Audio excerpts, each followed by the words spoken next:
Hello friends, in syntax articles. In articles, definite article the.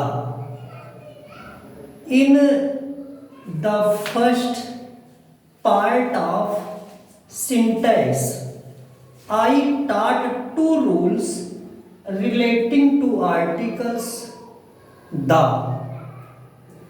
और इसके पहले वाले पार्ट में मैं द से रिलेटेड टू रूल्स पढ़ा चुका हूँ और टू रूल्स का एग्जाम्पल देना था। तो रूल नंबर 2 से ही स्टार्ट करता हूँ कि रूल 2 ये बताया जा रहा था कि द सुपरलेटिव डिग्री के एडजेक्टिव से पहले आता है। द का यूज अगर कहीं पर सुपरलेटिव डिग्री मिलता है, जैसे एग्जाम्पल के रूप में समझ सकते हैं कि he is one of the greatest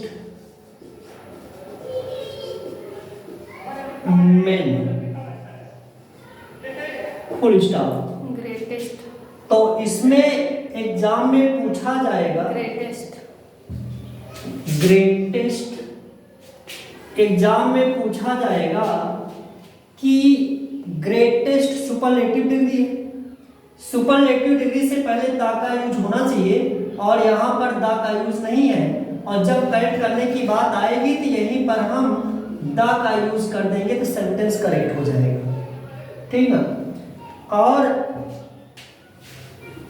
article the से रिलेटेड जो थर्ड रूल है वो इस तरह से है, जैसे ये बताया गया था कि प्रॉपर नाउन से ठीक पहले कोई आर्टिकल नहीं आता है, लेकिन अगर प्रॉपर नाउन से ठीक पहले कोई एडजेक्टिव आ गया होता है तब उस एडजेक्टिव से पहले आर्टिकल द का यूज किया जाता है। जैसे एग्जाम्पल है, मान लीजिए आ गया great Akbar was very brave, महान अकबर बहुत बहादुर था।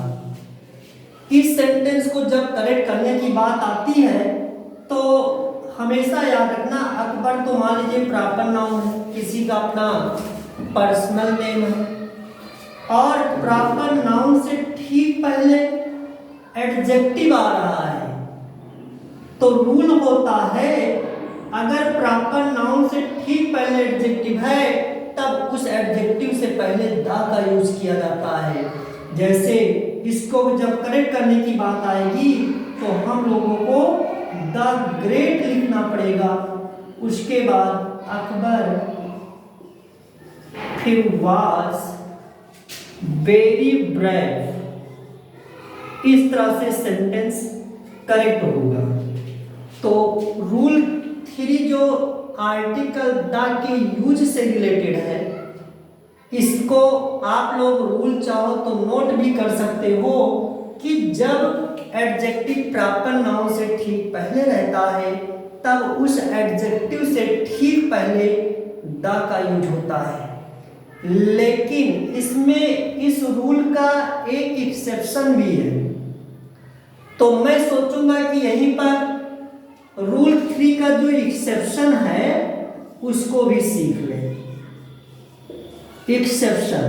एक्सेप्शन की हिंदी होती है अपवाद, और एक्सेप्शन आप लोगों को पता है जो इसमें रूल बताया गया तो कहीं कहीं ऐसा होता है कि ये रूल नहीं लागू होता है। जैसे मैंने आप लोगों को यही बताया कि प्रॉपर नाउन से पहले एडजेक्टिव होगा। जैसे यहाँ पर देखिए प्रॉपर नाउन है अकबर, इससे ठीक पहले एडजेक्टिव होगा, तब उस एडजेक्टिव से ठीक पहले आर्टिकल द का यूज होता है। लेकिन कभी कभी ऐसे ही एग्जाम्पल मिलता है, जैसे अभी कह दिया जाए कि एग्जाम्पल एक्सेप्शन का देख लीजिए डॉक्टर, या इस तरह ले लो कि डॉक्टर ले लो, डॉक्टर लिख करके इस तरह का एग्जाम में आएगा, ऐसे समझ लो।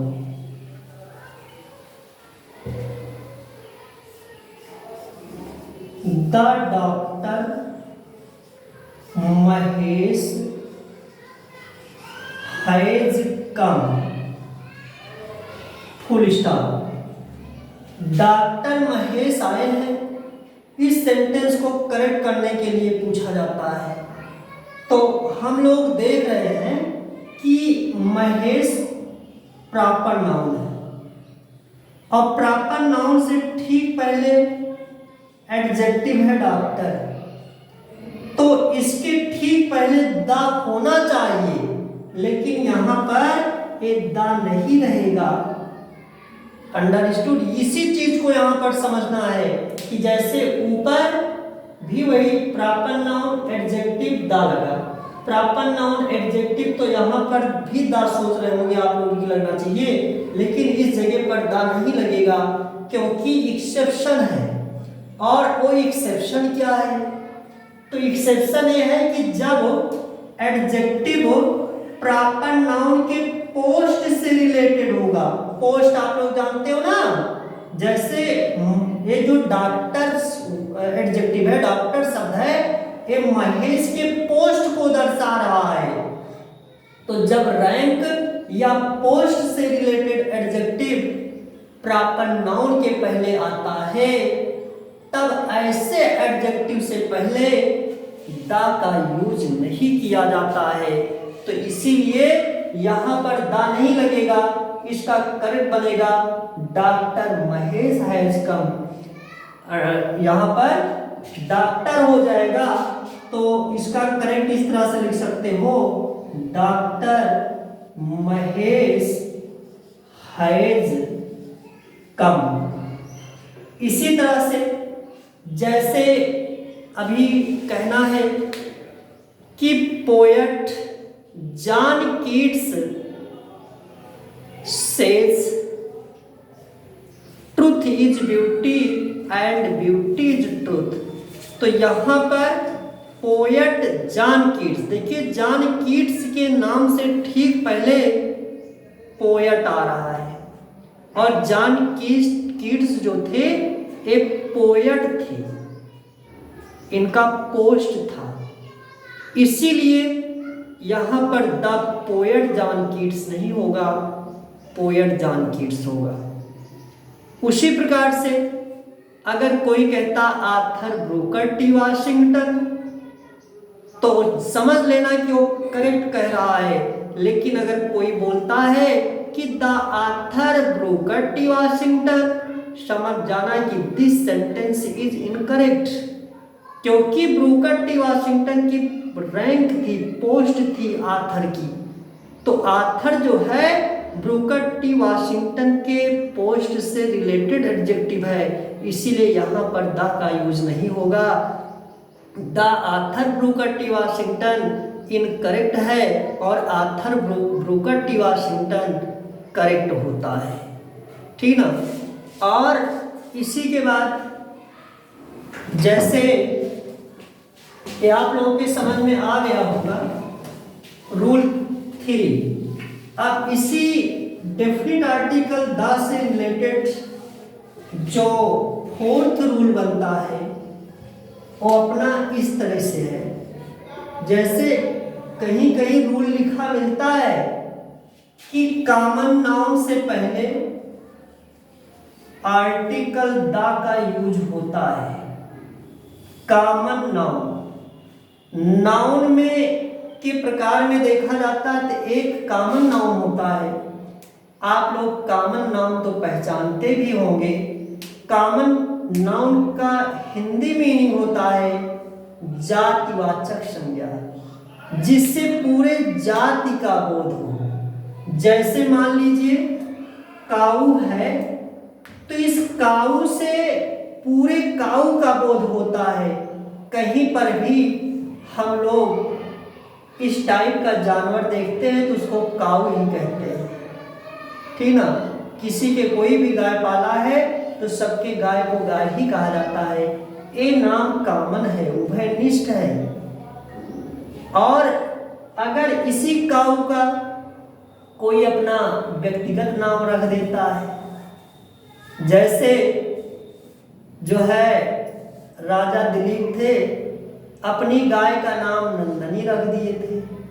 कुछ लोग अपनी गायों का नाम भोली रख देते हैं। उचित तो भोली और नंदनी ये प्रॉपर नाम हो गया। भोली और नंदनी गाय का नाम है और उसके पहले दा नहीं लगेगा। लेकिन केवल काऊ की बात किया जाए तो काऊ कॉमन नाउन में आता है, काऊ के आगे दा का यूज कर दिया जाता है। इसी प्रकार से अगर कहीं पर डॉग लिखा है तो डॉग भी कॉमन नाउन में आता है। इसके पहले भी हम लोगों को दा का यूज कर देना पड़ेगा, ठीक ना, क्योंकि कॉमन नाउन है। ये आप लोगों का जो फोर्थ रूल बनने जा रहा है या बन रहा है, ये है कि कॉमन नाउन से पहले आर्टिकल दा का यूज किया जाता है। Now we see this rule on the basis of one example in this वे।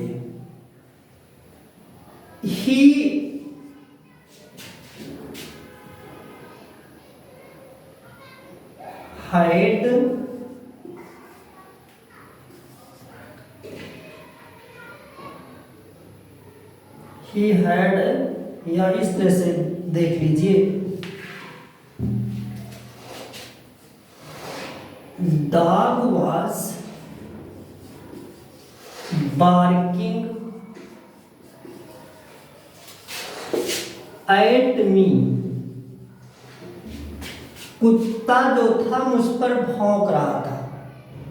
अब इस सेंटेंस को जब करेक्ट करने की बात आती है तो हम लोग देखते हैं डॉग मीन्स होता है कुत्ता और वाज सिंगुलर वर्ब है, आईएनजी वाली वर्ब है।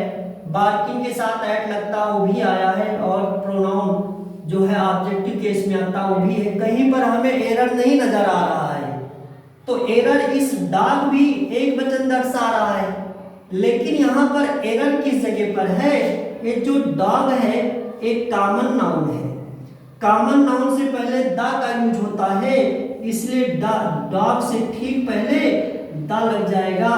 तो इसका बन जाएगा कि the dog was barking at me. The dog was barking at me. कुत्ता मुझ पर भौंक रहा था, इसका एक करेक्ट बन जाएगा।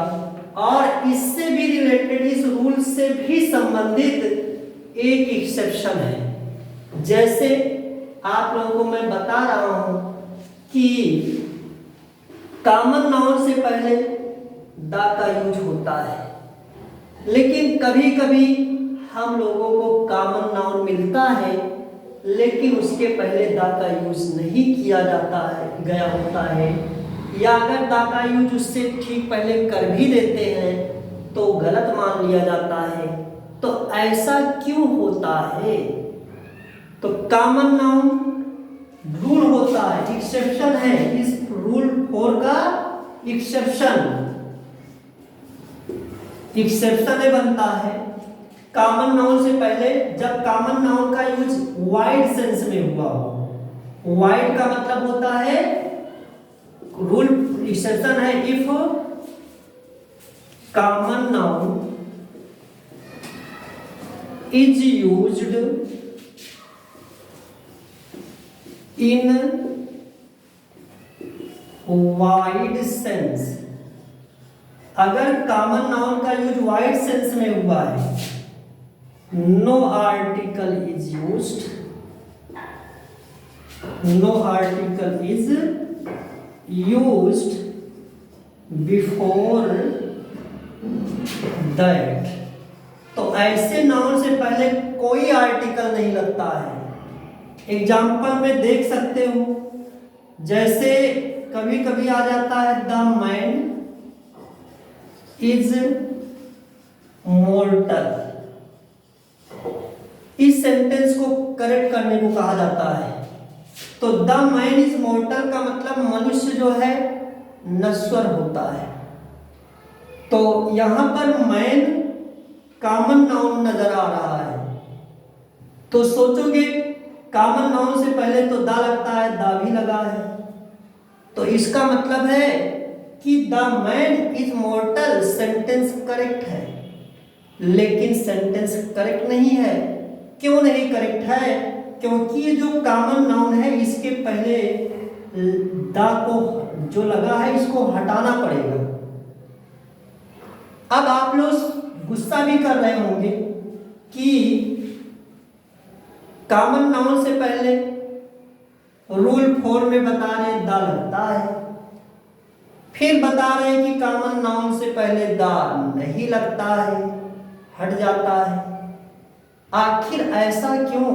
तो देखिए अभी आप लोग मैंने कहा एक एक्सेप्शन है इस रूल का, और एक्सेप्शन क्या है कि जब कॉमन नाउन का यूज वाइड सेंस में हुआ होता है तब उससे पहले आर्टिकल नहीं लगता है।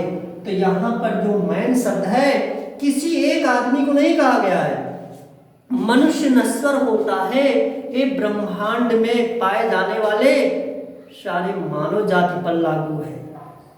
कुछ एक मतलब एक दो व्यक्तियों पर नहीं है, या किसी विशेष समूह विशेष के व्यक्तियों के ऊपर नहीं है।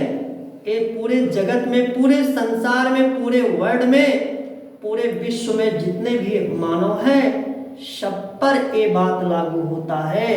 तो इससे सिद्ध होता है कि यहाँ पर जो मैन शब्द है ये व्यापक अर्थ में इसका यूज है तो कॉमन नाउन, लेकिन यूज इसका व्यापक अर्थ में है, इसलिए इसके आगे दा का यूज नहीं होगा। और करेक्ट करने की बात आती है तो इस सेंटेंस को हम ऐसे ही करेक्ट करेंगे, दा को हटा करके लिख देंगे मैन इज मॉर्टल। तो इस तरह का भी क्वेश्चन एग्जाम में मिल सकता है, हमको इसे भी ध्यान देना है। और आर्टिकल द और किस जगह पर आता है और किस जगह पर नहीं आता है। अब इससे रिलेटेड मैं 5th रूल आप लोगों को बताने जा रहा हूं। देखिए अगर कहीं पर आप लोगों को सेंटेंस में नाउन प्लस ऑफ और प्लस नाउन, ए है नाउन और बीच में आप हो, इसके बाद फिर नाउन, इस तरह का अगर स्ट्रक्चर कहीं पर मिलता है तो रूल होता है कि जो फर्स्ट नाउन है इसके ठीक पहले आर्टिकल दा का होना जरूरी है। अर्थात जहां भी कहीं नाउन प्लस आप प्लस नाउन का स्ट्रक्चर मिलता है तो फर्स्ट नाउन से पहले दा निश्चित रूप से लगता है। This rule we understand through one example that is in this way. इसको हम एक एग्जाम्पल के थ्रू समझते हैं। जैसे एक एग्जाम्पल है कि Kalidas is the Shakespeare of India. Kalidas is the, तो Kalidas is Shakespeare of India. अब इस सेंटेंस को करेक्ट करने की बात आती है तो हम लोग सोचते कि कालिदास प्रॉपर नाउन है, प्रॉपर नाउन से पहले कोई आर्टिकल नहीं लगता है, सही है। शेक्सपियर भी किसी पोएट या किसी ऑथर का पर्सनल नेम है, प्रॉपर नाउन है, यहां पर भी दा नहीं। इंडिया भी प्रॉपर नाउन है, इंडिया के पहले भी दा नहीं।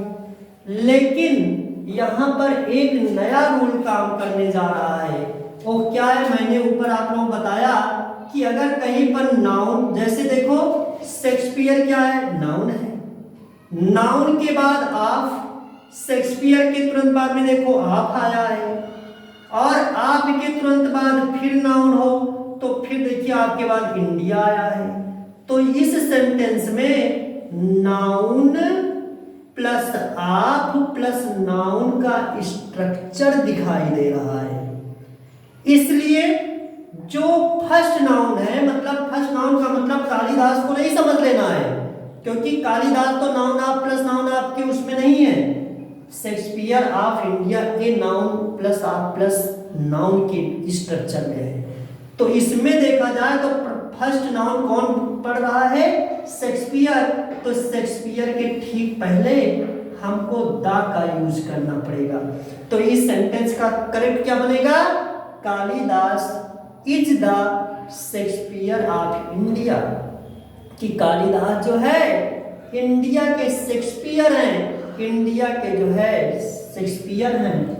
जैसे विलियम शेक्सपियर इंग्लिश साहित्य में महान नाटककार कवि, उसी प्रकार से जो है संस्कृत में कालिदास सर्वश्रेष्ठ, वही सबसे श्रेष्ठ नाटककार कवि है। ठीक, तो जो स्थान इनका इंग्लिश में है वही स्थान इनका संस्कृत में है। आज तक कोई भी लेखक न इनके बराबर नाटक इंग्लिश साहित्य में लिख पाया है और न इनके बराबर कोई संस्कृत साहित्य में लिख पाया है। इसीलिए इनकी अक्सर तुलना की जाती है। इन दोनों का एग्जाम्पल एक साथ लेकर के समझाया जाता है। तो ये रूल, आप जो रूल फिफ्थ है आप लोगों के समझ में आ गया होगा। कहीं पर भी इस तरह का स्ट्रक्चर मिलता है तो समझ जाना कि द नाउन प्लस आप प्लस नाउन। जैसे देखो इसी स्ट्रक्चर के अंतर्गत एक देश का नाम आता है। जैसे कभी कभी लोग पूछ लेते हैं कि जैसे देशों के नाम से पहले तो आर्टिकल द नहीं आता है, इंडिया के पहले द नहीं आता है, श्रीलंका के पहले द नहीं आता है, लेकिन United states of America, United states of America, तो यहां पर क्यों द आता है? तो ध्यान देना है, एक कंट्री का नेम है लेकिन इसका नेम कैसे है? यूनाइटेड स्टेट्स से नाउन हो गया, बीच में आप मिल गया, आगे फिर अमेरिका नाउन हो गया। इसीलिए इसका नाम, इस देश का नाम अगर कहीं लिखा मिलता है या पढ़ा जाता है तो होता है यूनाइटेड स्टेट्स ऑफ अमेरिका, न पढ़ के द लगा के पढ़ा जाता है, the United states of America. तो यहां पर भी देख लीजिए नाउन प्लस आप प्लस नाउन का स्ट्रक्चर मिल रहा है। तो इस तरह से जहां भी नाउन प्लस आप प्लस नाउन का स्ट्रक्चर मिलेगा समझ जाना फर्स्ट नाउन से पहले तो जरूर द लगेगा, सेकंड नाउन से पहले लगा हो या ना लगा हो उससे नहीं मतलब, लेकिन फर्स्ट नाउन से पहले जरूर द लगेगा। अब इसी के बाद आर्टिकल द का जो 6 रूल है, जैसे कहीं पर सेंटेंस में हमको शॉर्ट ऑफ मिले या काइंड ऑफ मिलता है या टाइप ऑफ मिलता है, टाइप ऑफ, तो तुरंत समझ जाना, या आइटम्स ऑफ मिलता है, आइटम्स ऑफ, तो तुरंत समझ लेना है कि इनके तुरंत बाद आने वाले नाउन से पहले कोई आर्टिकल नहीं आता। यही रूल है। फिर से समझ लो, अगर कहीं इंग्लिश सेंटेंस में sort of, kind of, type of, item of है और इनके तुरंत बाद जो नाउन है उसको चेक कर लेना, ठीक, कहीं उसके पहले कोई आर्टिकल तो नहीं लगा है। अगर आर्टिकल लगा होगा तो उसे हटा दीजिएगा, और उसे हटा देने से सेंटेंस अपना करेक्ट हो जाएगा। जैसे एग्जांपल देखो, जैसे कि I have never seen such type of the boy, of the boy. देखिए इस सेंटेंस में टाइप ऑफ आ गया, टाइप ऑफ के तुरंत बाद में बॉय है, और बॉय कॉमन नाउन है, कॉमन नाउन से पहले बताया जा चुका है कि दा लगता है, लेकिन यहां पर दा नहीं लगेगा। यहां पर एक दूसरा रूल काम करने लगा है, और रूल क्या है कि टाइप ऑफ के तुरंत बाद, टाइप ऑफ के तुरंत बाद आने वाला नाउन बॉय है। Type of, kind of, sort of, items of के तुरंत बाद आने वाले नाउन, नाउन से पहले कोई आर्टिकल नहीं लगता है। इस सेंटेंस को जब करेक्ट करने की बात आती है तो हम लोग बॉय के आगे आए हुए द को रिमूव कर देंगे, तो अपना सेंटेंस करेक्ट हो जाएगा। तो इसका करेक्ट क्या बनेगा? I have never seen such type of boy. एक रूल ये भी है जो बताता है कि किस जगह पर द का यूज होगा और किस जगह पर द का यूज नहीं होगा। इसी के बाद इसी द से ही संबंधित जो शेबल रूल है ये इस तरह से है। जैसे एग्जांपल पहले देख लेता हूं। कभी कभी रहता है कि the principal and manager have come. इस सेंटेंस, ये सेंटेंस बहुत आता है जब, तो एक रूल होता है कि जब देखिए जैसे प्रिंसिपल एक कॉमन नाउन है, मैनेजर भी कॉमन नाउन है, तो जब दो कॉमन नाउन एंड से जुड़े हों और दोनों से पहले अगर दा लगा है, जैसे दा प्रिंसिपल और द मैनेजर भी हो सकता है, लेकिन यहां पर दा नहीं लगा है, तो क्या दा लगा देने से सेंटेंस करेक्ट हो जाएगा? तो ध्यान दो रूल क्या होता है। अगर दोनों के पहले दा लगा है तो माना जाएगा कि प्रिंसिपल दूसरा है और मैनेजर दूसरा कोई है, अर्थात ये पूरा प्लूरल सब्जेक्ट हो जाएगा। और अगर सिर्फ पहले से पहले दा है, दूसरे के नाउन से पहले दा नहीं लगा है, तो इसका मतलब ये होता है कि कोई एक व्यक्ति है, वही प्रिंसिपल भी है और वही मैनेजर भी है, वही आया है। तो इस तरह का क्वेश्चन अगर आता है तो इसको हम लोग दो तरीके से करेक्ट कर सकते हैं। एक तो यहां पर दा बढ़ा देंगे तो ये होगा कि पूरा सब्जेक्ट अपना प्लूरल बन जाएगा, बहुवचन, तब फिर हैव कम चल जाएगा। या एक तरीका और है, यहां पर अगर दा नहीं बढ़ाना चाहते तो यहां दा मत बढ़ाओ, दा नहीं बढ़ाओगे तो पूरा सब्जेक्ट अपना सिंगुलर कहलाएगा, एक वचन। तो एक वचन के साथ एक वचन की क्रिया आती है, आप लोगों को पता है। तो यहां पर जो हैव है इसे चेंज करना पड़ जाएगा, इसे हैज बना देना पड़ेगा।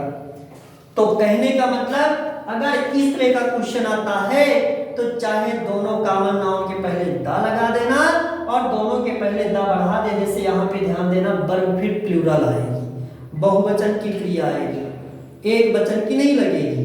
और अगर दा नहीं बढ़ाते, फिलहाल हम लोग यहाँ पर आर्टिकल दा के बारे में पढ़ रहे हैं, इसीलिए वर्ब नहीं करेक्ट करेंगे। वर्ब जो है पहले से हैव है तो इसको हैव रहने दिया जा रहा है। और क्या करेंगे कि एक के पहले दा है और एक से आगे और दा बढ़ा देंगे, तो दोनों से पहले दा आ जाने से क्या बन गया कि ये प्रिंसिपल कोई अलग आदमी है और मैनेजर कोई अलग आदमी है, तो दो लोग हो गए।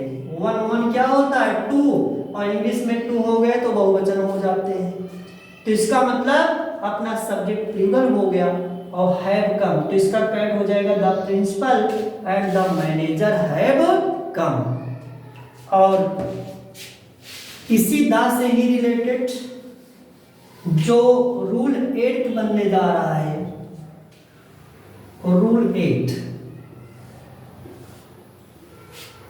रूल 8 है कि जैसे सेंटेंस में कहीं मेक आया हो, एक पॉइंट आया हो, मतलब सेंटेंस में वर्ब हो, एक पॉइंट हो, चूज हो, इलेक्ट हो, सिलेक्ट हो और क्राउन्ड हो। कहने का मतलब ये सारी क्रियाएं चुनने या बनाने से संबंधित हैं। तो जब किसी सेंटेंस में चुनने या बनाने से रिलेटेड वर्ब आई होती है और उसके बाद कोई नाउन आया होता है, नाउन कॉम्प्लीमेंट के रूप में रहता है, तब उस कॉम्प्लीमेंट के रूप में आए हुए नाउन से पहले कोई आर्टिकल नहीं आता है। जैसे एग्जांपल है, we made Mohan the principal. हम लोगों ने मोहन को प्रिंसिपल बना दिया। अब इस सेंटेंस को करेक्ट करने की बात आती है तो हम लोग देख रहे हैं कि इस वाक्य में, इस सेंटेंस में वर्ब के रूप में मेड आया है। वर्ब के रूप में क्या आया है? मेड। और इसके बाद में ऑब्जेक्ट है मोहन, और जो द प्रिंसिपल है एक कॉम्प्लीमेंट है। क्यों कॉम्प्लीमेंट कैसे पहचानोगे? वर्ब के बाद अगर दो शब्द हो, दोनों सजीव सजीव हो या दोनों निर्जीव निर्जीव हो, तो पहला वाला ऑब्जेक्ट होता है, दूसरा वाला कॉम्प्लीमेंट होता है।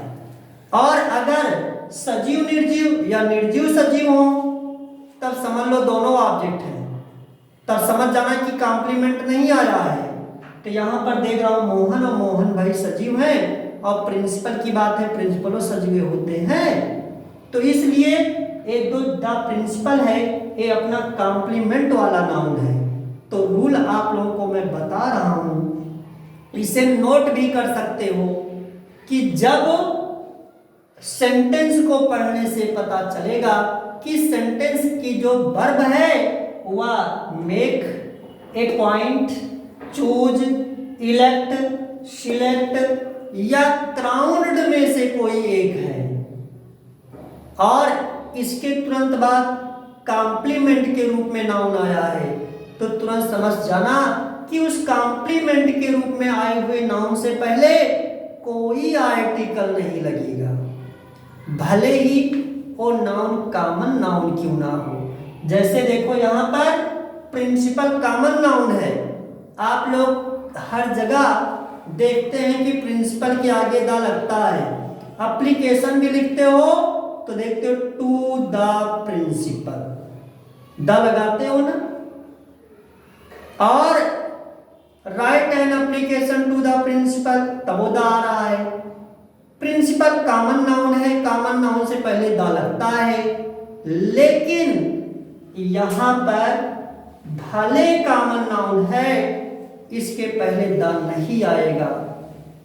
यहां पर प्रिंसिपल के पहले द नहीं लगेगा। क्यों नहीं लगेगा? क्योंकि एक अलग रूल यहां पर काम कर रहा है कि वर्ब मेड है, और जो प्रिंसिपल है ये यहां पर कॉम्प्लीमेंट में आया है, मेड के बाद में आया है। तो मेड के बाद कॉम्प्लीमेंट के रूप में आए हुए नाउन से पहले कोई आर्टिकल नहीं आता है, इसलिए सेंटेंस का करेक्ट बनेगा we made Mohan principal, full stop, ये इसका करेक्ट बनेगा। इसी तरह से कुछ भी हो, अपॉइंटेड हो या चूज हो या इलेक्ट हो, जैसे कहा जाए कि we elected mister Narendra Modi the prime minister, तो यहां पर द प्राइम मिनिस्टर नहीं होगा, we elected mister Narendra Modi prime minister, क्योंकि यहां पर जो प्राइम मिनिस्टर है वो कॉम्प्लीमेंट के रूप में आया हुआ नाउन है, वो भी अपॉइंटेड के बाद में आ रहा है, तो इलेक्टेड के बाद में आ रहा है, सिलेक्टेड के बाद में आ रहा है।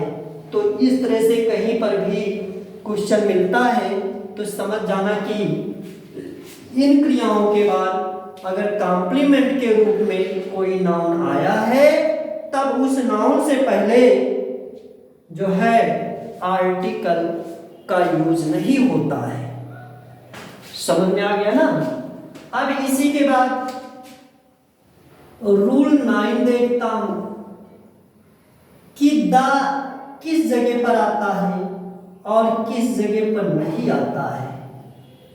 तो याद रखना, जो द है इस संसार में जो चीजें अद्वितीय हैं अर्थात यूनिक हैं, या जिनकी तरह इस संसार में कोई दूसरी चीज नहीं बनी है, ठीक ना, ऐसी चीजों के पहले, जैसे देख लीजिए आप लोग, सन देख लो, सूर्य को देख लो, चंद्रमा देख लो, पृथ्वी देख लो, आसमान को देख लो, तारों को देख लो ना, ये सब अपने आप में अद्वितीय हैं। और इस संसार में भी कहा जाता है जो चीजें अद्वितीय हों या अपने आप में एक हों, ऐसी वस्तुओं के पहले, ऐसी चीजों से पहले आर्टिकल दा का यूज होता है।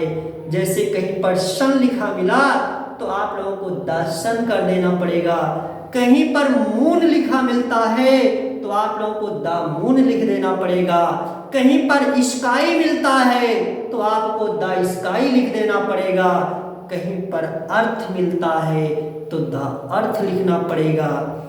और इस तरह से, जैसे एग्जाम्पल देख लीजिए, अभी ऐसे क्वेश्चन मिल जाता है, सन राइजेस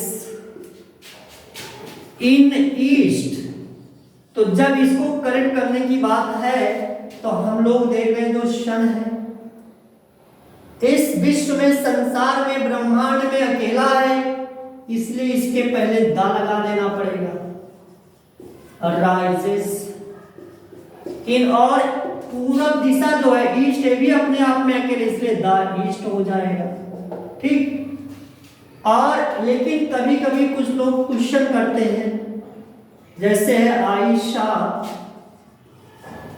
स्टार्स, कुछ लोग कहते हैं कि सर ये बताइए क्या स्टार्स के पहले भी द लगेगा, तो ये होता है कि नहीं लगेगा। तो कहते हैं स्टार्स तो बहुत सारे हैं, उनकी संख्या ज्यादा एक नहीं है, तो एक नहीं है तो उससे क्या होता है, अपने आप में अद्वितीय तो है। स्टार्स जैसा इस संसार में कोई दूसरी चीज दिखता है? कुछ नहीं दिखता तारों जैसा। अब वो बात जाने दीजिए कि हिंदी के कवियों ने अपनी कविताओं में, अंग्रेजी के कवियों ने अपनी कविताओं में अपनी प्रेमिका की आंखों को तारे कहते हैं, ठीक। ये सब ऐसा कुछ नहीं है, ठीक ना। भले लोग कहते हो कि इस जहां की नहीं है तुम्हारी आंखें, आसमां से उतारी गई हैं आंखें, लेकिन भैया ऐसा कुछ नहीं है। केवल देखने का नजरिया अपना है कि नहीं, मेरी प्रेमिका की जो आंख है ना वो ठीक तारों जैसी है, तारे मतलब तारे हैं आसमान की, लेकिन ऐसा कुछ नहीं है। उनके देखने का नजरिया बदल गया है, आंखों में तारे दिखाई देने लगे हैं। तो आदमी के जब देखने का नजरिया बदलता है तो वो जो सोचता है उसको वही दिखाई देता है, ठीक ना।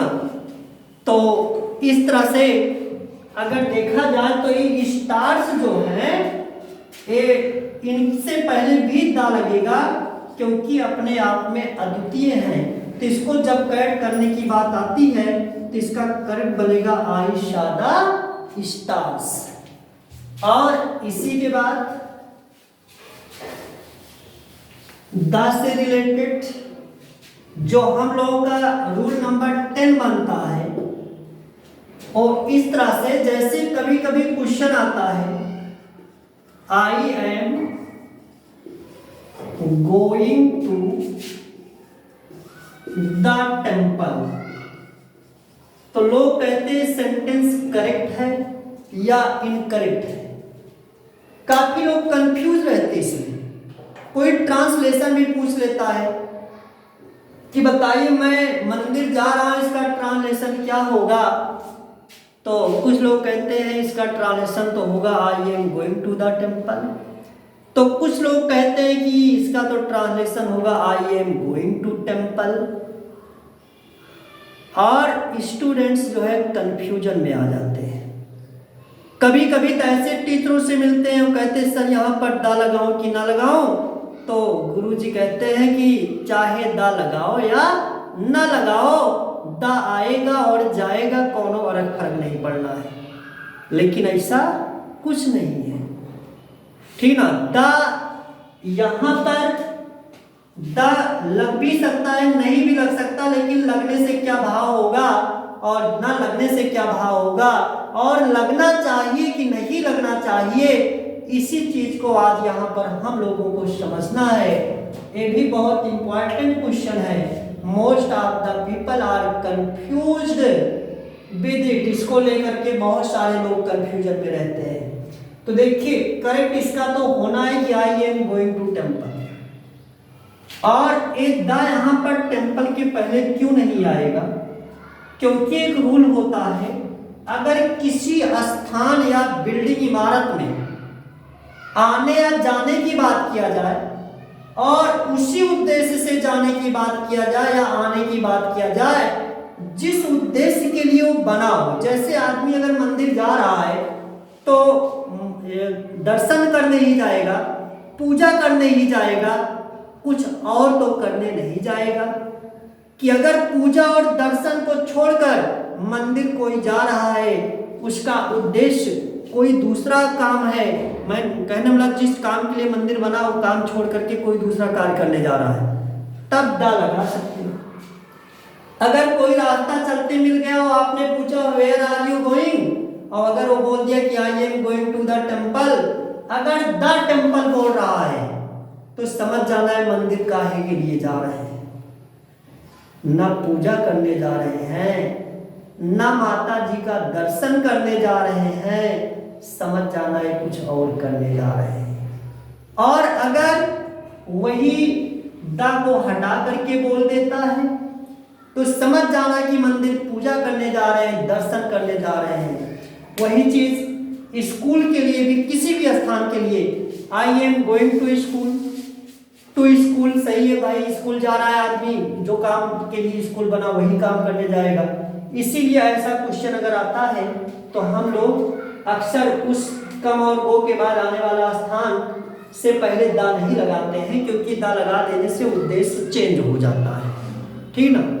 और आर्टिकल्स दा के इस वीडियो में मैं आप लोगों को रूल नंबर 10 तक ही पढ़ाता हूँ, और इसके बाद जो है जो नेक्स्ट पार्ट बनेगा आर्टिकल्स, उसमें दा का यूज कंप्लीट हो जाएगा, और फिर उसके बाद एन का यूज बताएंगे।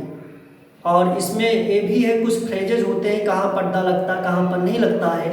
अंत में कुछ स्पेशल रूल्स भी आपको मिलने को मिलेंगे, ठीक ना। और इस तरह से इस रूल्स को आप लोग पढ़ते रहिए और नोट करिए अच्छे से, और अपने जीवन में उतारिए। यही सब एग्जाम में आगे जा कर के आने वाला है। और if you feel that sir is teaching for our welfare, our wellbeing, subscribe, share, like my channel.